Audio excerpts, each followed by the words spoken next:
Bu yil menimcha 17lar o'zi rekord narxda urib qo'ysa kerak deb o'ylayman. O'zbekistonda telefon narxlari oshadi degan mish-mish yuribdi. Abdulvosit aka, shunga nima deysiz?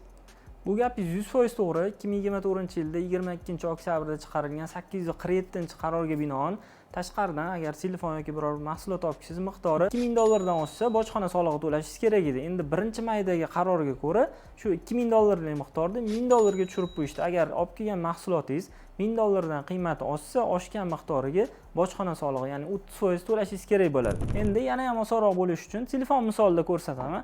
Deylik, Dubayga aylangani borib o'zingizga telefon olib keldingiz, ya'ni 16 Pro Max telefoni. Bu telefonni O'zbekistonga olib kelganingizda, bu O'zbekistonda bazaviy narxi $1199 hisoblanadi. Sizda $1000 limitingiz bor. Bu telefon $1199. Shu $199 30% ga ko'paytirib berishadi. Ya'ni $60 atrofida bo'ladi. $60 ekani hech narsa emas deb o'ylab turgan bo'lsangiz, shu joyda to'xtab turing. Bitta o'zingizga telefonni yana kimgadir sovg'aga olmoqchi bo'lgan bo'lsangiz, bu holatda telefon tannarxi $2400 bo'ladi. Sizda $1000 limitingiz bor. Endi esa $1400 qolgan summaga 30% bojxona to'lovini to'lashingiz kerak bo'ladi. 1400 da 30% $420 bo'ladi. Endi buni iPhone 15 Pro Max misolida ko'radigan bo'lsak, iPhone 15 Pro Max bazaviy narxi $1100 hisoblanadi. Agar ikkita olib kelgan bo'lsangiz $2200, bundan $1000 limitingizni ajratib tashlasangiz $1200 pul qoladi. $1200 da 30% bojxona solig'i $360 bo'ladi. Bu yil menimcha 17lar o'zi rekord narxda urib qo'ysa kerak deb o'ylayman. Endi Samsung akalarimiz xotirjam bo'laversin, sababi Samsung telefonlari O'zbekistonga ofitsialniy dilerlar tomonidan olib kiriladi. Shuni hisobiga narxiga juda katta ta'sir qilmaydi. Endi sizlarga foydali maslahatim, agar telefon xarid qilmoqchi bo'lsangiz, shu kunlarda sotib olganingiz yaxshiroq, sababi narxlar hali oshib ulgurmagan. O'zimiz do'konimizdan misol keltiradigan bo'lsam, narxlar hali oshmagan, sababi narx oshgunga qadar katta partiyada olib kelib olganmiz, narxlar eski narxda turibdi.